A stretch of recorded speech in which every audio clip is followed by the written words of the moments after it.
Form 26 सही न भरने की लापरवाही, पारदर्शिता, नैतिकता की जवाबदेही से हुआ मीनाक्षी नटराजन का नामांकन निरस्त।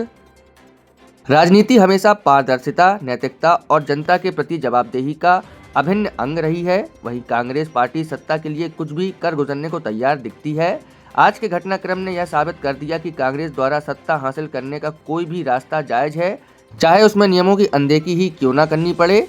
मतदाताओं का यह मौलिक अधिकार है कि उन्हें किसी भी प्रत्याशी के बारे में पूर्ण, सही और स्पष्ट जानकारी उपलब्ध हो। इसी उद्देश्य से निर्वाचन आयोग ने उम्मीदवारों के लिए फॉर्म 26 के माध्यम से शपथ पत्र के सभी आवश्यक जानकारियां, जिसमें आपराधिक मामले, संपत्ति विवरण, शिक्षा आदि शामिल है, वह देना अनिवार्य रखा गया है। यह प्रावधान उम्मीदवारों की छुपी हुई पृष्ठभूमि को उजागर करने और मतदाताओं को सशक्त बनाने के लिए बनाया गया है। आज मध्य प्रदेश से कांग्रेस की राज्यसभा उम्मीदवार मीनाक्षी नटराजन का नामांकन रद्द होना इसी पारदर्शिता की जीत है। भाजपा के आपत्ति दर्ज कराने के बाद रिटर्निंग अधिकारी ने उनके नामांकन को खारिज कर दिया, क्योंकि उन्होंने फॉर्म 26 में तेलंगाना के एक लंबित मामले की जानकारी छिपा ली थी।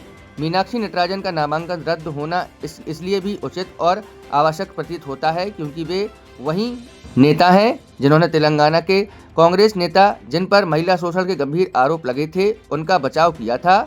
संसद जैसे मंच पर नैतिकता और संवेदनशीलता की अपेक्षा की जाती है, न कि उन लोगों से जो आरोपियों का पक्ष लेने में आगे रहें।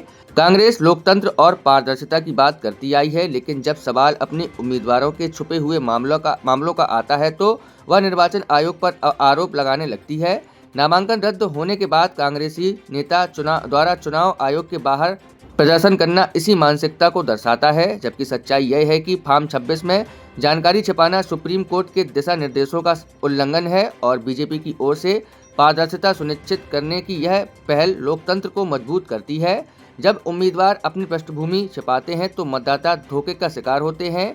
मीनाक्षी नटराजन प्रकरण एक मिसाल है कि नियम सबके लिए समान है, चाहे कोई भी पार्टी हो।